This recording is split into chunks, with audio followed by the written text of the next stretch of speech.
70s are often described as the second Renaissance in Hawaii that set the stage for the 90s, when the next generation of Kanaka were learning their history and participating in their future. The 100th anniversary of the illegal overthrow inspired them to reconnect to the story of their people. At the end of the decade, Hawaiians were finding new ways to assert their rightful place in their homeland. The style of trying to be somebody else is over.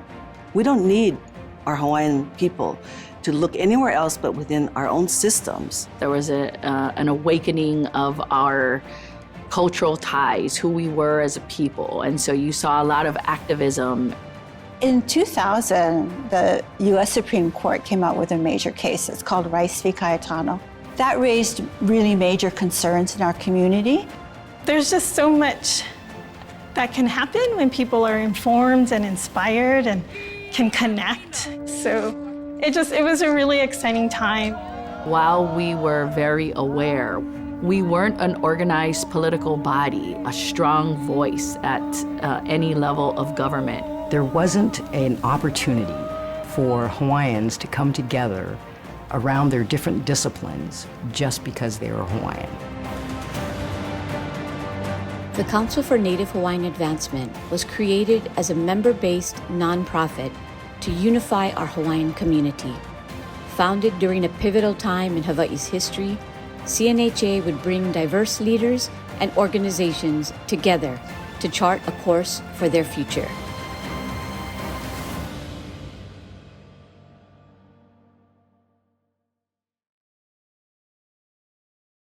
In 2000, and that's when we launched the Council for Native Hawaiian Advancement. This was a true creation of the people, by the people, for the people. And I think that is the most powerful energy in our community to lift our own voices. The original board was the executive director of Papa'ololokahi. It was the executive director of Native Hawaiian Legal Corporation. It was the executive director of Alolike. It was the director of the Department of Hawaiian Homelands. It was one of the premier, and still is, Native rights attorneys, Melody McKenzie. Its mission was about service to others, service to other organizations. We really started the organization on a lot of goodwill, on a lot of volunteerism, and a lot of never say die.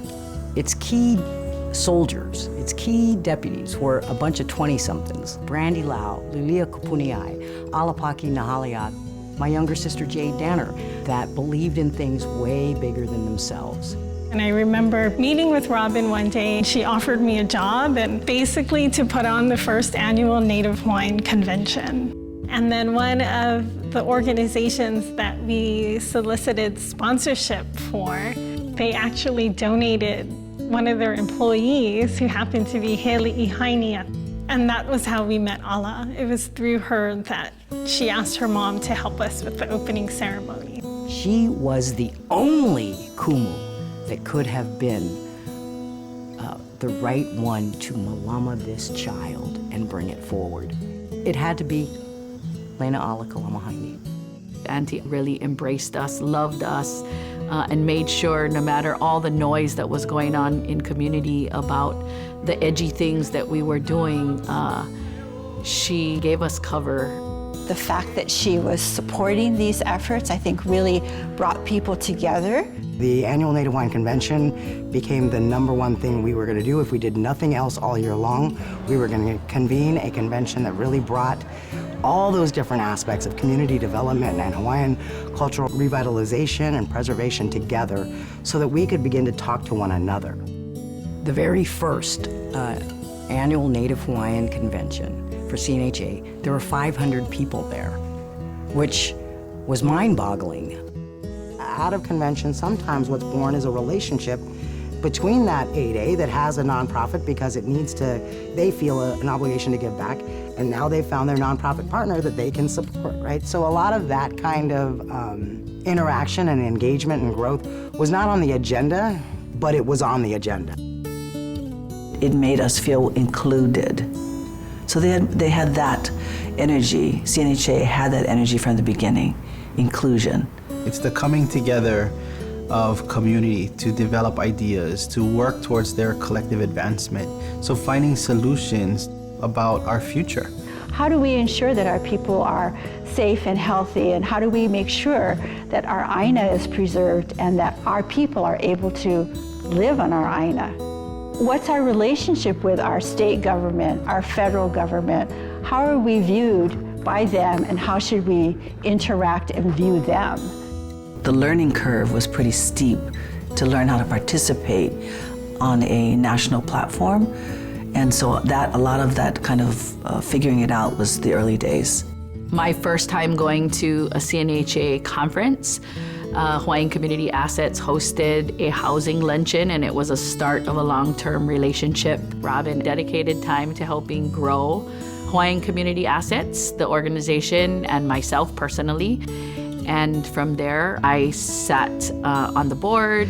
I chaired their policy center for years, and before I actually became CNHA's CEO following Robin. In its first 15 years, CNHA created the largest gathering of Native Hawaiians through its annual convention, instituted the Hawaiian Way Fund to support its members, established a flourishing CDFI providing much-needed loans, conducted thousands of workshops, and addressed important issues concerning our Hawaiian community through its policy center, all while grooming the next generation of leaders. The relationships built at home and abroad ensured we had a seat at every table where Hawaiian issues were being considered. Having fulfilled the promise she made years before, it was now time for new leadership. It's in good hands. The next generation is not going to screw this up because they have the same experience that we had when we were their age. We need to give those opportunities. In the early years, we were doing training and technical assistance for organizations that slowly evolved into the creation of the Native Hawaiian Policy Center. The primary reason for becoming part of CNHA and becoming one of the founding members of the board was really to help look at those big policy issues of what that U.S. Supreme Court decision meant for our community and what would be the best way forward. How could we bring people together to have those really important discussions? We also didn't see a lot of purposeful mentorship, purposeful transitioning in leadership. And so that was one of the other things that at CNHA we aim to do. Because again, Robin and I came out of a community and an environment where leadership was actively mentoring the next generation. Through mentorship and through leadership that has helped position us has really opened doors so Hawaiians can advance and work alongside each other for the collective economic advancement and well-being of our community. The unique ability of CNHA to respond quickly to its members and to the needs in community are really aligned to what was happening at that time and how do we respond. I mean, 1 year into the job, when I'm just trying to grapple and understand all that is involved, we're hit with a pandemic. Kuhio has definitely been the right leader at the right time. Embracing that kuleana to say we could get left behind or we could lead, and he chose to lead. You're seeing Kuhio as the evolution. As a leader, he's the evolution of a foundation that was built intentionally for a community, and now he's improving it. Immediately, I wanted our Hawaiians to be a part of the solution, not just for Hawaiians, but for the Pai'aina, for the state as a whole, because this is our homeland, and there is kuleana for us to malama that homeland. He has to be mindful of what Hawaiians need today, not what worked for Hawaiians 20 years ago or 10 years ago when I was there. I positioned the organization to create opportunities to allow for greater economic stability.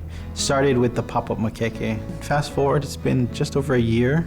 Millions of dollars have gone into the pockets of these small businesses. Over 130,000 products sold around the world. But it really did show what is possible in our own backyard when we come together to find solutions. People are funding his programs because they effectuate change. CNHA has administered well over $50 million to families that have been struggling to make ends meet. On a bigger scale, it's about Hawaiians being seen as a solution in general. And so you have programs like our Kuhana business program, where we are helping businesses change their models so that they can adapt and prepare for a post-pandemic economy.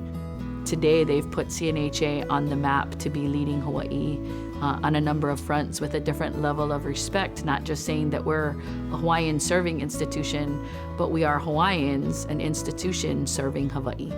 Kuhio's running now because of the groundwork that people like Robin and Michelle and the pain that the board went through. Much of the success that CNHA has had over the last few years is because of my board of directors, executive team, and our entire membership. It's with their support, it's with their endorsement that we are able to do the work that we do that has translated to impacting thousands of lives. I'm so proud to have had a small part in its beginning. Their leadership style served a really important kind of steadiness. They all had the vision for community. They all are very different people, and they're strong and opinionated, and they never wavered, and they all used their best skill sets to evolve the organization. I hope everyone that was part of its birth